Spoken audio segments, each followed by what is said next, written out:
Welcome to Metakinetics Dirty 30 series, where we review the do's and don'ts of movement and exercise. In today's video, we'll be taking an in-depth analysis of the push-up. Do number 1, shoulder position. Before we get to this position, we first have to take our shoulders and put them in position. The shoulders must travel up, back, and down. Let's review in slow motion. The shoulders pull up towards the ears.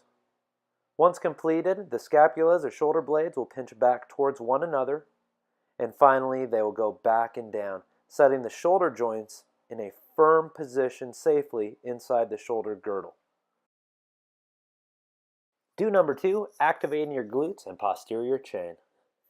In this current position, the posterior glutes are not active, and we can see a slight dip in the lower back. By simply extending and squeezing your legs, you will activate your glutes.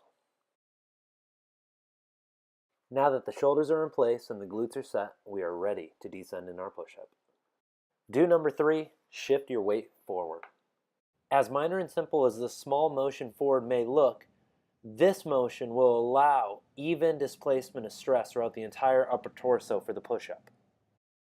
Let's turn theory into application. It's review time. First things first, your shoulders have been pulled up, back, and down, and you're located in a neutral position. Second step, you activate the glutes. Squeeze hard through the lower posterior to support the lower spine. Part 3, abdominal brace breath. Claim it.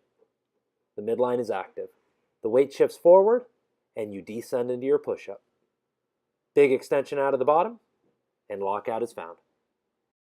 Congratulations to you. This may be the first real push-up you have ever performed in your life. Hopefully not, but maybe you found this extremely helpful. Now, before we can get too excited, there are some issues that can occur. Let's talk about the don'ts. Don't lead with the head. Don't number 1. This will cut your range of motion significantly. You're not getting much of a workout. Not to mention the possible health implications with all that stress on the neck and also the shoulders out of position. Don't number 2, sag your back. A lot of issues here, here, and here. To allow those hips to stay low and that back stressed equals no midline activation during this push-up whatsoever. Little to no connection is found between the lower torso and the upper torso. Let's keep that tummy turned on. And last, but certainly not least, modifications. What if I do not have the strength or capability to perform this as seen in the video? What should I do? What are my options? You're going to take every principle we've talked about in this video, apply it, however, you'll do so while on your knees. Shoulders travel up, back, and down. I squeeze my glutes, take my breath, travel forward and down, up and back.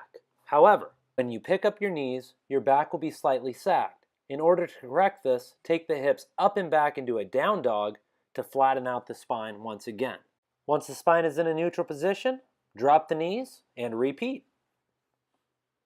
And that concludes our in-depth analysis of do's and don'ts of the push-up. Thank you for watching and supporting another episode of the Dirty 30 series by Metakinetics, where movement is medicine.